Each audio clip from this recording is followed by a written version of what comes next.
मोटापे को करें बाय बाय। कैसे? नंबर 1,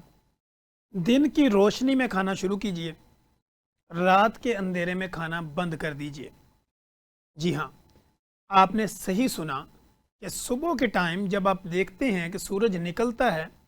तो उस वक़्त आपके खाने का टाइम होना चाहता है, और जब रात को सूरज ग़ुरूब हो रहा होता है तो वो आपको स्टॉप कर रहा होता है कि जो भी है वो खाना पीना बंद कर दें, अपनी एक्टिविटी को महदूद करें और अपनी बॉडी को रेस्ट दें, क्योंकि रात जो है वो सुकून के लिए है और दिन जो है वो काम करने के लिए है। अब अगर इस सिस्टम को हमने अगर उल्ट फुल्ट किया हुआ है या हमने इस सिस्टम को बदला हुआ है तो इसमें हमारी नेग्लिजेंसी है। जिसने इंसान को खूबसूरत बनाया, इंसानी बॉडी को बनाया, तो उसने तो प्रॉपर इसका तरीका भी बताया। तो दिन की रोशनी में खाइए, रात के अंधेरे में खाना बंद कीजिए और मोटापे को कीजिए बाय बाय। इसी तरह अब हम देखते हैं कि वो लोग जो कहते हैं कि मैं डाइटिशियन के पास भी गई थी, गया था, मुझे डिफरेंट किस्म के डाइट प्लान फॉलो करने पड़े, लेकिन उसके भी मुझे वक्ती तौर पे फ़ायदा हुआ। फिर जब मैंने छोड़ा फिर वहीं पे आ गए। तो स्टिल आपने ऐसा प्रोसेस अपनाना होता है, ऐसा तरीक़ाकार अपनी ज़िंदगी में अडॉप्ट करना होता है, अपने ऊपर उसको इम्प्लीमेंटेशन करवानी होती है जिसको आप रेगुलर कर सकें। वो क्या चीज़ें होती हैं? जब आपको भूख लगे तब खाना खाएं। अगर आपको 2-3 दिन भी भूख नहीं लगती तो 2-3 दिन भी आपको खाने की ज़रूरत नहीं है। इसी तरह खाना जब आप खाते हैं तो कोशिश कीजिए मिक्स किस्म के खाने ना खाइए, यानी एक ही वक्त में रोटी भी खा रहे हैं, चावल भी खा रहे हैं, साथ में स्वीट डिशेस भी ले रहे हैं और 5-7 किस्म के खाने इकट्ठे करके जब आप अपनी बॉडी में डालते हैं तो आप अपनी बॉडी को भी कन्फ्यूजन में डाल देते हैं। इसी तरह एक वक्त में एक चीज़ खाइए, सुकून से खाइए, चबा के खाइए, तसल्ली से खाइए।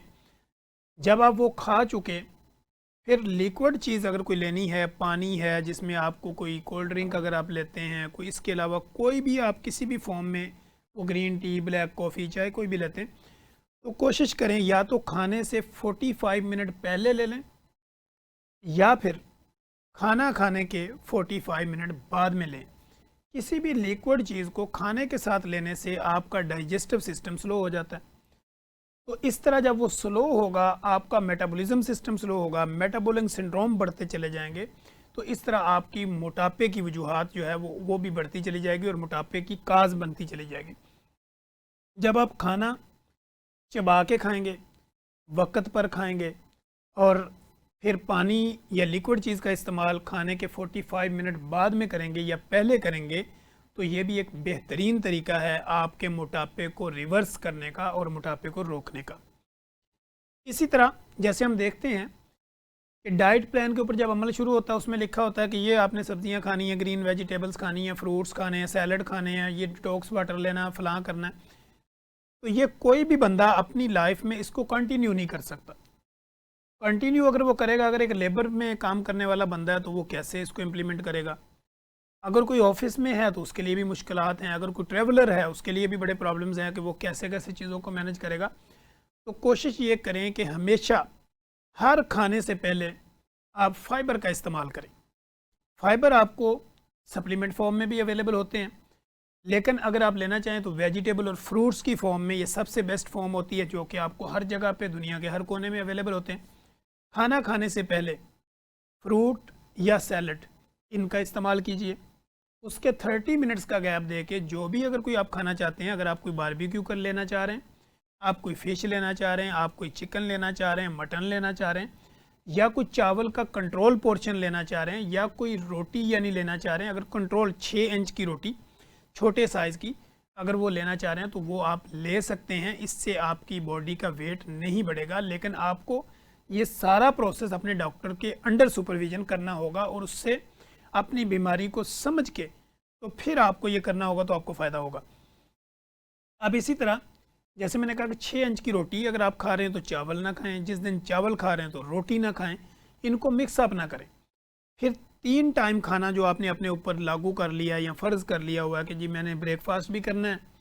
इसी तरह मैंने लंच भी करना है और शाम को हाई टी भी करनी है, फिर मैंने रात में जो है वो इसको डिनर भी करना है, तो फिर आप ये भूल जाएं कि आपका वो जो वेट कम होगा या हार्मोनल जो डिसऑर्डर है वो नॉर्मल होगा, वो कभी भी नहीं होगा। वो टेम्प्रेरी तौर पे होगा, फिर दोबारा आपकी चेंजिंग आएगी। तो जब आप अपनी लाइफस्टाइल को डिसिप्लिन कर लेंगे कि ब्रेकफास्ट का टाइम अगर जैसे सुबह सूरज निकलता है, यानी वो अगर हम 6 बजे की बात करें तो आजकल 6 बजे सूरज निकलता है, 6 से लेके 9 बजे तक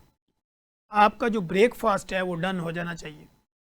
अब ब्रेकफास्ट में सुबह उठते ही चाय पीना ये बिल्कुल ठीक नहीं है। हाँ, अगर उसकी जगह आप ग्रीन टी ले लें वो ठीक है,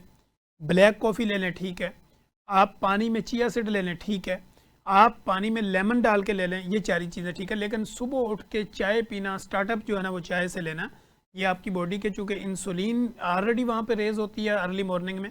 तो फिर जब आप चाय वगैरह पीते हैं तो वो और तेज़ हो जाता है काम, तो आपकी बॉडी फिर इंसुलिन रेजिस्टेंट होती जाती है। तो इस तरह सुबह का आगाज़ पानी से करें, या डिटॉक्स वाटर के साथ करें, या लेमन वाटर के साथ करें, या इसके अलावा चिया सीड के साथ करें, या फाइबर के साथ करें। उसके बाद जब आपने ब्रेकफास्ट लेना है तो कोशिश करें या तो 2 बॉयल एग लें, विद योग लेने हैं, लेकिन उसके ऊपर कोई नमक या कोई आर्टिफिशियल चीज़ें आपने नहीं डालनी। इसी तरह जब आप देखते हैं कि आपने बॉयल एग ले लिए, सैलड का या फ्रूट का इस्तेमाल भी किया जा सकता है, तो फिर उसके बाद अगर आप ये चाहते हैं, कुछ लोग हमें कहते हैं जी मैं तो ब्राउन ब्रेड खाती हूँ, कोई कहता है जी मैं फ़लाँ कैटेगरी की ब्रेड खाती हूँ। तो जब आप वेट रिड्यूस पे होते हैं या आप वेट रिडक्शन पे चल रहे होते हैं, तो ये सारी चीज़ें आपके लिए, ये आर्टिफिशियल जितनी भी चीज़ें हैं जो प्रोसेस फूड्स होते हैं या इसके अलावा जिनमें फ़ाइबर निकला हुआ होता है, ये सारी की सारी चीज़ें आपकी बॉडी में इंसुलिन को स्पाइक पे ले जाती हैं, और इसी तरह वो आपकी बॉडी जो है वो नुकसान में होती है और फिर आपका वेट भी कम नहीं होता। तो वेट कम करते वक्त सुबह का जब नाश्ते का आगाज़ करना है तो पानी से करें, या डिटॉक्स वाटर से करें, या लेमन वाटर से करें, या चिया सीड के साथ करें, या फाइबर के साथ करें। जब आप ये करेंगे फिर उसके बाद अपना नॉर्मल एक ब्रेकफास्ट कीजिए, जो कि मैंने आपको बताया कि दिन की रोशनी में सब कुछ खाइए, रात के अंधेरे में खाना बंद कीजिए, तो आपकी बॉडी को एक प्रॉपर रेस्ट मिलेगा और आपकी बॉडी के जो फंक्शन है, हमारी बॉडी के जो सिस्टम है वो ऑटोमेटिक चलते हैं और प्रॉपर तरीके पे फिर उनको फंक्शन करने में आसानी होती है। इसी तरह वो फीमेल जो पीसीओएस या पीसीओडी की शिकार हैं, उनको पीसीओएस के मसाइल रहते हैं, पीसीओडी के प्रॉब्लम्स होते हैं, तो ऐसी कैटेगरी के अंदर हम ये देखते हैं कि वो डिफरेंट किस्म के उनको मेडिकेशन पे लगा दिया जाता है और वो साल साल मेडिकेशन करती रहती हैं,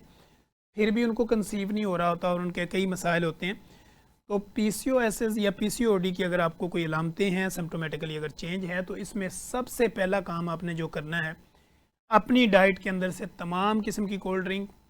स्वीट डिशेस, बेकरी आइटम्स और फिर जो प्रोसेस फूड हैं या यंग फूड, जितने भी आप फास्ट फूड वगैरह खाते हैं, इन सब को आपको निकालना होगा।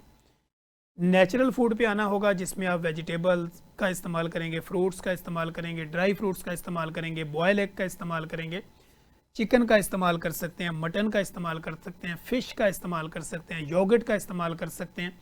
भुने हुए चनों का इस्तेमाल कर सकते हैं, चने चाट का इस्तेमाल कर सकते हैं। ये वो चीज़ें हैं जो आपको पीसीओएस या पीसीओडी जैसी जो अलामतें आपकी बॉडी में हैं उनको ख़त्म कर देंगी। अब अगर इसी दौरान में पीसीओएस और पीसीओडी के साथ आपकी कोई हार्मोनल डिस्टर्बिंग है, तो उसके लिए हमें मेडिकेशन भी करनी पड़ेगी, जो कि आपकी गायनोकोलॉजिस्ट, मेडिकल स्पेशलिस्ट या आपके जो एंडोक्रोनोलॉजिस्ट होते हैं वो बेसिकली इन सारी चीज़ों को देखते हैं और देख के वो डिसाइड करते हैं कि अब इस पेशेंट ने किस टाइप पे चलना है। ये तो वो तरीके हो गए। हमेशा वो लाइफस्टाइल अपनाइए जिसको आप कंटिन्यू कर सकते हैं। हमेशा उस प्रोसीजर को लीजिए जिसको आप कंटिन्यू कर सकते हैं और आपकी बॉडी में उसको इम्प्लीमेंट करने में कोई प्रॉब्लम नहीं है और आप उसको कंटिन्यू लेके चल सकते हैं। तो इसी तरह सादा ग़िज़ा खाइए, पानी का इस्तेमाल कीजिए, वॉक कीजिए, नींद पूरी लीजिए और अपनी बॉडी को फ़िज़िकल एक्टिविटी में एंगेज कीजिए। आप साइकिलिंग करें, आप वॉक करें, आप जिम करें, आप योगा करें, आप कुछ भी करें, कुछ ना करने से कुछ करना बहुत बेहतर है और वो इस तरह आपकी बॉडी की शेप को एक बेहतरीन फॉर्म में ले जाएगा। जैसे आप वॉक करते हैं तो हम देखते हैं वॉक के साथ आपकी फ़ैट जो है वो वेजल फ़ैट जो आपके आर्गन के इर्द गिर्द चर्बी होती है वो भी निकलती है और जो सबकुटेनियस आपकी जिल्द के नीचे फ़ैट होता है वो भी ख़त्म हो जाता है और आपकी बॉडी शेप आती है। और इसके साथ थोड़ा सा वर्कआउट ज़रूरी है। अगर आप रेगुलर वॉक कर रहे हैं, रनिंग कर रहे हैं, जंपिंग कर रहे हैं या कुछ भी कर रहे हैं, तो उसके साथ हल्का फुल्का जिम का ज़रूर करें ताकि आपका मसल जो है वो मजबूत हो, मसल की जो कैपेसिटी है वो बिल्डअप हो जाए। ये ना हो कि वज़न तो कम हो गया, उससे आपकी बॉडी झुक गई, आपके जोड़ जो है वो झुक गए। तो जब थोड़ा बहुत आप वेट करेंगे, कोई डम्बलिंग करेंगे, थोड़ी सी आप जिम में हल्की फुल्की जो है वो एक्सरसाइज करेंगे तो उससे आपका जो मसल मास है वो मजबूत होगा, आपकी जो मसल की स्ट्रेंथ है वो मजबूत होगी, स्टेमिना बनेगा और मसल जो है वो आपके मजबूत होंगे और बॉडी आपकी स्ट्रॉन्ग हो जाएगी।